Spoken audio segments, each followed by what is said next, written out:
Assalamualaikum warahmatullahi wabarakatuh. Salam sejahtera bagi kita semua. Shalom, Om Swastiastu, Namo Buddhaya, salam kebajikan. Halo semuanya, perkenalkan nama saya Zahwa Triuliana dengan NIM A1125076. Di sini saya akan membawakan materi tentang perdagangan internasional. Mata kuliah Dasar-Dasar Ilmu Ekonomi dan dosen pengampu Bapak Laude Muhammad Yamin, SPD, MPD. Pengertian perdagangan internasional. Perdagangan berasal dari kata dagang, merupakan kata kerja yang berarti berniaga. Pengertian niaga atau dagang yaitu aktivitas umat manusia dalam mempertukarkan sejenis barang dengan barang lain dari individu atau usaha lain. Unit usaha dalam sistem hukum perdata Indonesia adalah badan hukum yang dapat bertindak sebagai subjek hukum.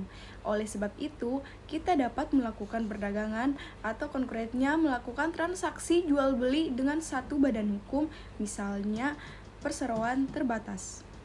Ciri-ciri perdagangan internasional ada 8, yaitu yang pertama, para pihak yang melakukan perdagangan tidak saling bertemu, bahkan para pihak dihubungkan atau dikenalkan melalui media promosi dan perwakilan dagang dari masing-masing negara. Yang kedua, para pihak dihubungkan atau dikenalkan melalui media promosi dan perwakilan dagang dari masing-masing negara. Yang ketiga, harga barang atau komoditas ditentukan dari standar harga yang telah ditetapkan oleh kesepakatan internasional, atau dapat juga berdasarkan tawar-menawar masing-masing pihak. Yang keempat, tujuan perdagangan dominan komersial atau mungkin terjadi hubungan antara perdagangan dan konsumen, tetapi komoditas digunakan untuk kepentingan produksi. Kelima, di Indonesia, pelaku usaha harus memenuhi persyaratan yang ditetapkan pemerintahan dan memiliki izin-izin tertentu. Keenam, keikutsertaan negara sangat besar, baik yang berkaitan dengan pungutan negara maupun perlindungan terhadap pelaku usaha. Mata uang yang digunakan adalah mata uang kuat seperti dolar Amerika Serikat, USD, dan dolar Singapura. Ketujuh, jika terjadi perselisihan diselesaikan menggunakan rujukan konvensi internasional yang disepakati.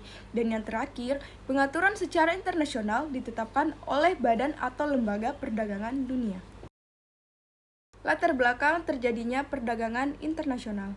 Perdagangan internasional terjadi atau timbul karena adanya ketergantungan satu negara dengan negara lain. Ketergantungan tersebut terutama disebabkan setiap negara tidak dapat memenuhi semua kebutuhan yang diperlukan oleh masyarakat atau rakyatnya, baik untuk kepentingan konsumsi maupun industri. Sebagai contoh, di Indonesia kebutuhan konsumsi masyarakat terhadap padi atau beras tidak mencukupi walaupun terdapat banyak sawah yang dapat menghasilkan padi, sehingga perlu mendatangkan atau mengimpor beras dari negara surplus penghasil beras seperti Thailand atau Vietnam. Demikian pula, kebutuhan terhadap kendaraan untuk transportasi di Indonesia didominasi oleh produk Jepang karena Indonesia belum siap untuk memproduksi automobil. Faktor-faktor perdagangan internasional ada 4. Yang pertama yaitu revolusi informasi dan transportasi, merupakan faktor utama timbulnya hubungan antar negara dalam perdagangan internasional. Informasi merupakan salah satu sumber yang diperlukan di dalam perdagangan, yaitu untuk mendapatkan informasi sumber-sumber daya alam yang diperlukan. Sementara itu, transportasi adalah penggunaan sarana dalam melakukan pengiriman atau perpindahan komoditas atau barang dari satu negara ke negara lain. Yang kedua, kebutuhan suatu negara terhadap barang konsumsi atau bahan baku untuk industri yang secara absolut tidak tersedia atau secara relatif tidak ekonomis jika diproduksi sendiri, maka harus diimpor dari negara lain. Sebagai contoh, negara-negara di Timur Tengah yang wilayahnya beriklim tropis tidak dapat menanam hortikultura seperti sayuran dan buah-buahan, sehingga harus mengimpornya dari negara-negara yang banyak memproduksi hasil pertanian tersebut. Yang ketiga, liberalisasi ekonomi, yaitu kebebasan setiap negara dalam melakukan hubungan transaksi dengan negara manapun, baik dalam bentuk kerjasama atau perdagangan. Liberalisasi atau kebebasan ini menjadi peluang bagi setiap negara berinteraksi melalui perdagangan antar negara. Yang keempat, keunggulan komparatif merupakan suatu faktor yang makin berkembang di masa pasca global. Setiap negara dalam memproduksi suatu jenis komoditas atau barang perlu melakukan pertimbangan plus minusnya, atau cukup hanya membeli dari negara lain. Jika suatu negara yang masih tertinggal kemajuan teknologinya lebih praktis memperoleh komoditas atau barang yang dipedukan negara tersebut dengan cara membeli atau mengimpor dari negara lain. Teori perdagangan internasional terbagi menjadi dua. Yang pertama, teori keunggulan absolut. Adam Smith dan David Ricardo, para tokoh teori keunggulan absolut, mengemukakan yakni suatu negara mempunyai keunggulan mutlak mengenai produksi suatu barang karena biayanya lebih murah secara absolut dibanding negara lain.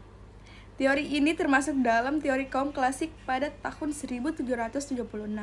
Adam Smith, seorang profesor asal Skotlandia, menemukan prinsip-prinsip yang sama dalam bukunya yang berjudul The Wealth of Nations. Yang kedua, teori keunggulan komparatif. Menurut teori yang dikembangkan dari ilmuwan Inggris bernama David Ricardo,